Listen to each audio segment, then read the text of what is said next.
feds take care of themselves. The feds also take care of big business. Who don't the feds take care of? You, dear taxpayer. The feds doled out $1.3 billion in bonuses since 2015. $18,000 was the average bonus given to a government executive last year. And year after year, 90% of government executives are taking a bonus. Now listen to this, folks. In 2021, government departments met just 49% of their own performance targets. In 2020, they met just 45% of their targets. In 2019, 48%. In 2018, 46%. So they're getting bonuses, even though they can't meet half of their own performance targets. Now in the real world, when you don't meet half of your own performance targets, you get shown the door, not an $18,000 bonus check. But of course, they don't live in the real world. They live in government. So they reward themselves for failure, and you pay for it.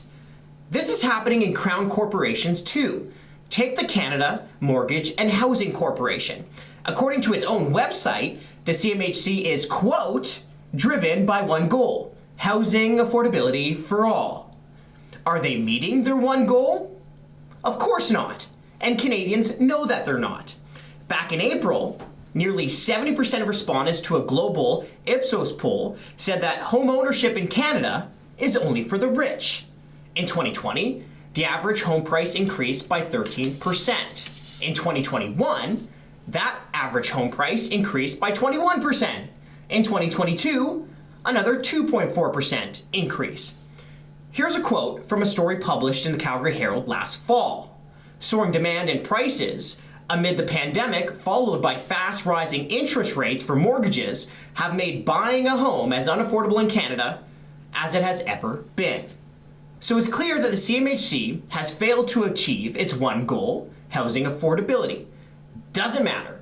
The CMHC still rubber stamps $93 million in bonuses and raises over the last 3 years. No one at the CMHC took a pay cut, and there are now 931 staffers at the CMHC taking home a six-figure salary.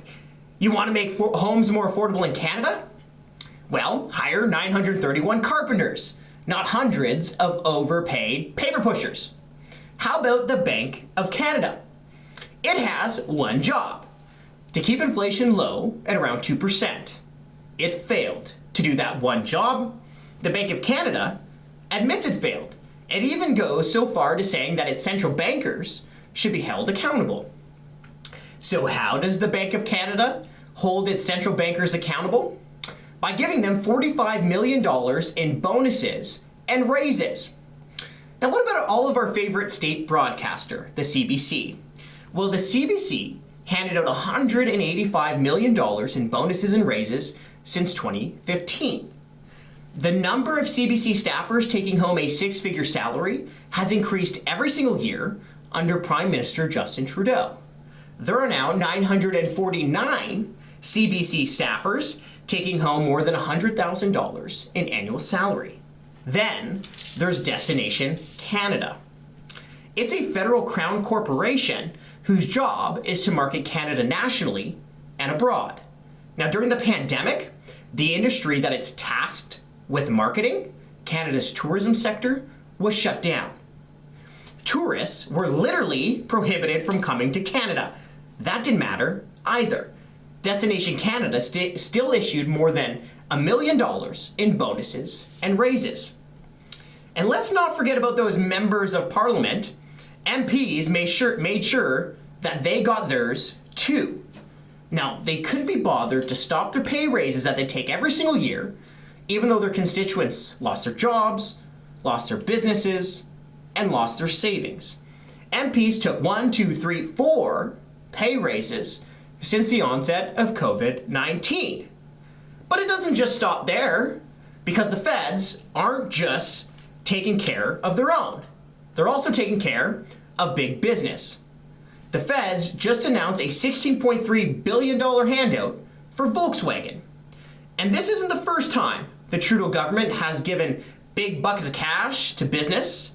It announced $420 million for Algoma Steel, $295 million for the Ford Motor Company, $12 million for for Loblaw, $110 million for Toyota, and $372 million for Bombardier. And what did you get? Higher payroll taxes, carbon tax hikes, a second carbon tax, higher alcohol taxes, higher inflation, higher interest rates, and unaffordable homes here in Canada. Right now, across the country, Canadians are worried about their mortgage. Canadians are worried about feeding their families. Canadians are hurting. Canadians are struggling. And who does this government decide to help? Well, first of all, itself. Then, big business. Who doesn't the government think about? You, dear taxpayer.